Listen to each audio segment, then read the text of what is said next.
Salut à tous et bienvenue dans notre communauté. Quand le feu rassemble, le village devient famille. Ce n'est pas un simple bonjour, c'est un appel à la conscience.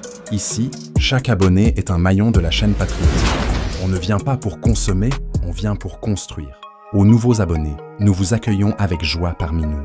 Quand la case s'agrandit, le tambour bat plus fort. Vous n'êtes pas des visiteurs, vous êtes des bâtisseurs. Et chaque clic est une pierre posée sur le mur de la vérité. Nous vous souhaitons un excellent dimanche en pensant à Papa Patrick Bolima à Kisangani et à l'évangéliste Robert Mangiro à Kinshasa. Quand les piliers prient, le toit tient bon. Que ce dimanche soit un souffle de paix pour ceux qui veillent, qui prient, qui soignent et qui mobilisent. Le Congo a besoin de leur voix autant que de ses fusils. Nous sommes très fiers de vous, chers abonnés, car vous contribuez à notre lutte. Monsieur Willy-Claude Mpandamadi. Quand le peuple s'informe, le pouvoir tremble.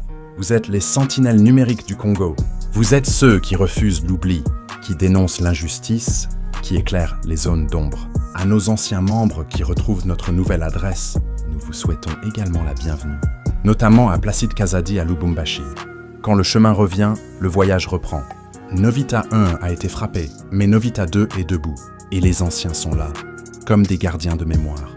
Retrouvez vos bonnes habitudes d'abonnés engagés comme Paulo, Ngonga Willow à Luanda, le sage Kinkomba, Pauline Onauchu à Kisangani et Sosten Kasanzu à Kinshasa. Quand les anciens dansent, les jeunes apprennent le rythme. Vous êtes les tambours de la mobilisation. Vos commentaires, vos partages, vos analyses sont des armes de transmission. Un grand merci à nos correspondants Maroy Paulin à Bukavu, Franck Moussavouli à Ouvira, Pierre Mulumet et Francine Mutosi à Massisi. Quand le stylo vient du terrain, la vérité n'a pas besoin de filtre. Vos récits sont nos radars. Vous êtes les yeux du peuple dans les zones de tension. Continuez à écrire l'histoire pendant que d'autres la fuient. Surtout bon guérison à vous, pasteur Paulin Ilunga. Quand le berger guérit, le troupeau respire. Que la paix, la santé et la force vous accompagnent. Le Congo a besoin de vos prières, autant que de ses avions de chasse. Nous allons approfondir le sujet sur les frappes chirurgicales que subissent les occupants rwandais depuis vendredi dernier jusqu'à présent. Godé Fwala Kilolo à Kasangulu. Quand le ciel parle, le sol se réorganise. Les Sukhoi ne font pas de poésie. Ils corrigent les cartes. Et chaque frappe est une réponse à des années de silence diplomatique. L'armée congolaise a renforcé ses opérations aériennes contre plusieurs positions ennemies et les cris d'alerte continuent de résonner. Gloria Matondo. Quand le feu touche la cible, le mensonge crie au scandale. Les frappes sont précises. Les cris sont révélateurs. Quand les rebelles pleurent, c'est que la vérité les a touchés. Avant d'aborder notre sujet principal, évoquons quelques décisions du président Tshisekedi concernant les motards à Kinshasa. John Escapembois. Quand la maison est en désordre, le chef commence par balayer le seuil. Kinshasa doit respirer, et l'ordre commence par les rues. Ce n'est pas une guerre contre les motards, c'est une bataille pour la dignité urbaine. Le chef a pris la décision et les directives seront mises en œuvre avec précision. Henri Fidel Koussoua. Quand le tambour est clair, le danseur ne se trompe pas. Les motards sont avertis. Le centre-ville n'est plus un circuit, c'est un espace de reconstruction nationale. Un bon père de famille commence par éduquer ses enfants chez lui avant de s'occuper de ceux des voisins. Grégoire Sambolayi. Quand la cour est propre, le village respecte la maison. Le Congo doit d'abord se discipliner avant de prétendre à la souveraineté régionale. Les taximotos ne pourront plus entrer dans le centre-ville. Leurs activités seront limitées aux quartiers périphériques. Claudio X, Mukwitangola. Quand le fleuve déborde, on redessine les berges. Le chaos ne sera plus toléré au cœur de la capitale. Et ceux qui respecteront les règles seront les vrais bâtisseurs de demain. Entrons dans le cœur du sujet et la lumière se fera. Quand la vérité arrive, les ombres se dispersent. Place à la réalité du terrain, là où les communiqués ne suffisent plus. Les commandos de Nanga, autrefois perçus comme des héros intrépides, se présentent aujourd'hui comme des victimes de la pauvreté et de la famine. Charlie Yank. Quand le masque tombe, le visage pleure. La guerre ne nourrit personne. Elle dévore ses propres soldats. Leurs familles, les yeux pleins de larmes, ont du mal à reconnaître ces visages marqués par la douleur et l'abandon. Salumu Sankara Nyundu. Quand le cœur saigne, même le silence devient cri. Ce ne sont plus des combattants, ce sont des otages de la géopolitique. C'est un tableau de désillusion où les héros de l'ombre deviennent des prisonniers silencieux d'une lutte qui les dépasse. Quand le tambour bat sans rythme, le danseur se perd. Ils ne savent plus pourquoi ils se battent. Et pour qui? Et c'est là que le drame commence. Depuis qu'ils ont été contraints de rejoindre les forces occupantes, leur situation devient de plus en plus préoccupante. Quand le fusil est imposé, le courage disparaît. Recrutés par la peur, nourris par le vide et exposés comme des pions, les images révèlent des hommes âgés et des femmes en grande détresse, forcés de se battre en raison du manque de recrues. Quand le soldat est fatigué, le fusil devient fardeau. Le M23 recrute la misère, et la misère recrute la mort.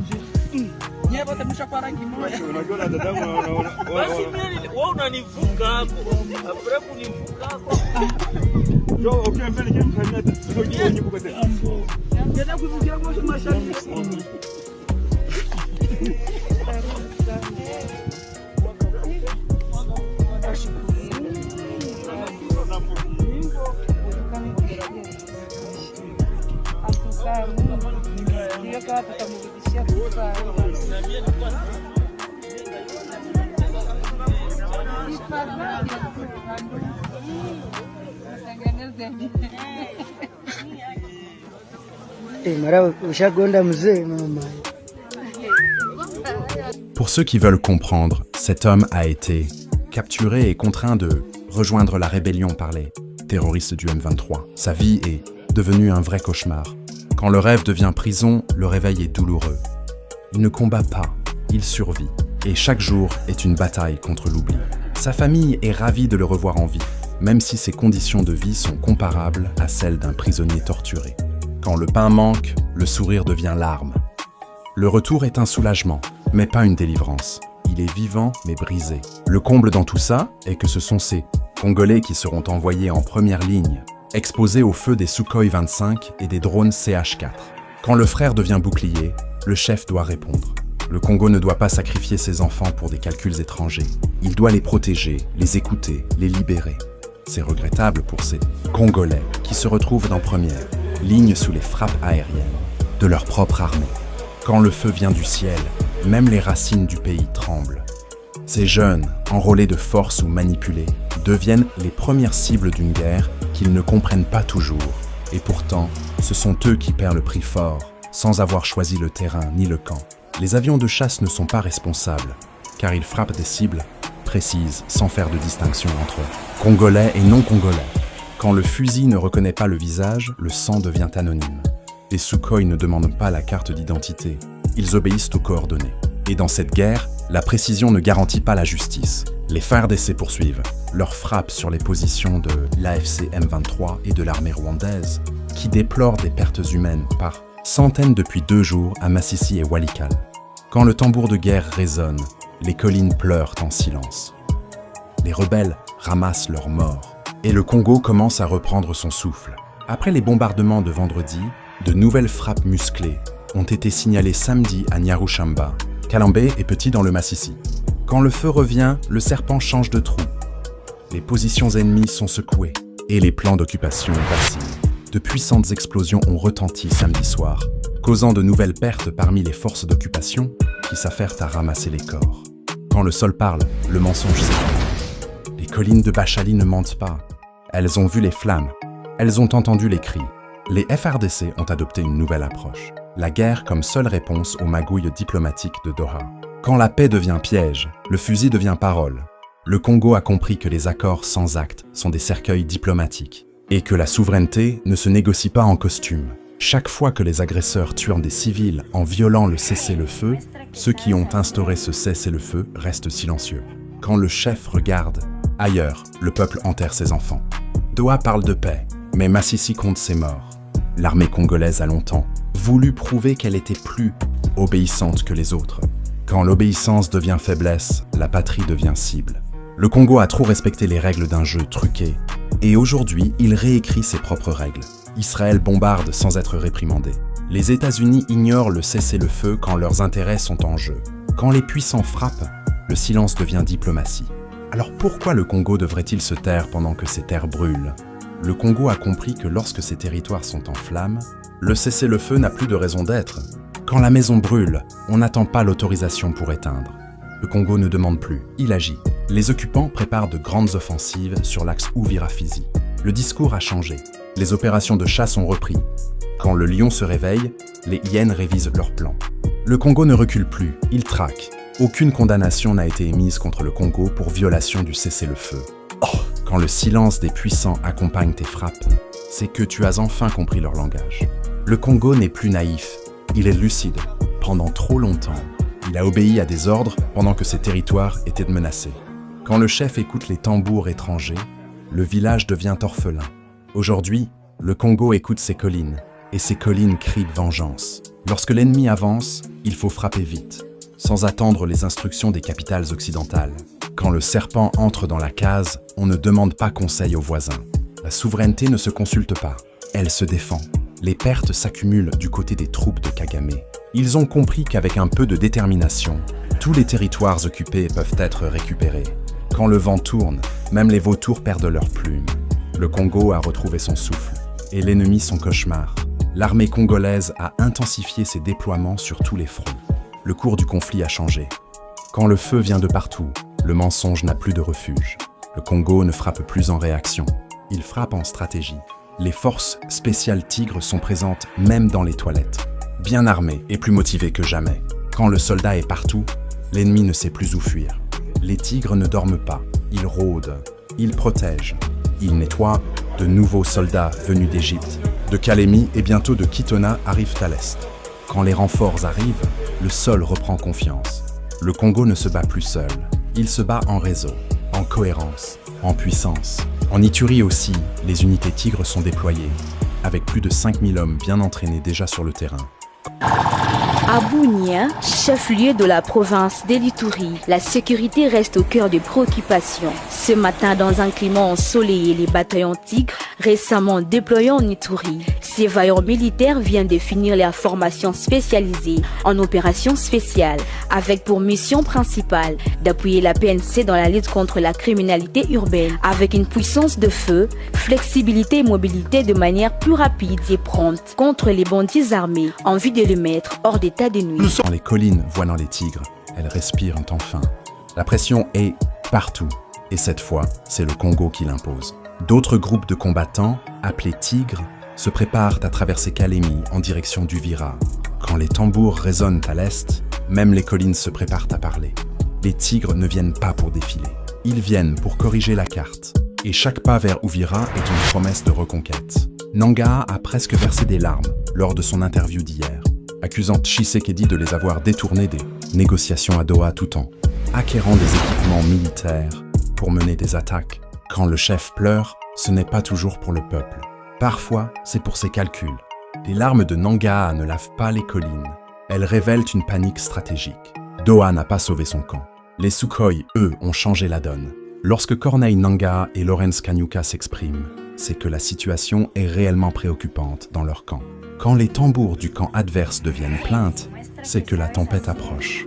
Le ton a changé. Les anciens stratèges deviennent les nouveaux accusateurs. Et le Congo écoute, mais ne recule plus. Alors que les FARDC se mobilisent, les Wazalendo intensifient leurs opérations de nettoyage dans les hauts plateaux de Fizi. Quand les enfants du sol se lèvent, les serpents perdent leur cachette. Les Wazalendo ne font pas de bruit. Ils font du ménage. Et chaque plateau nettoyé est une page tournée de l'occupation.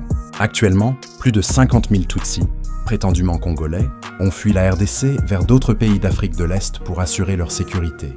Quand le vent tourne, même les racines étrangères cherchent refuge ailleurs. Ce n'est pas une fuite, c'est un aveu.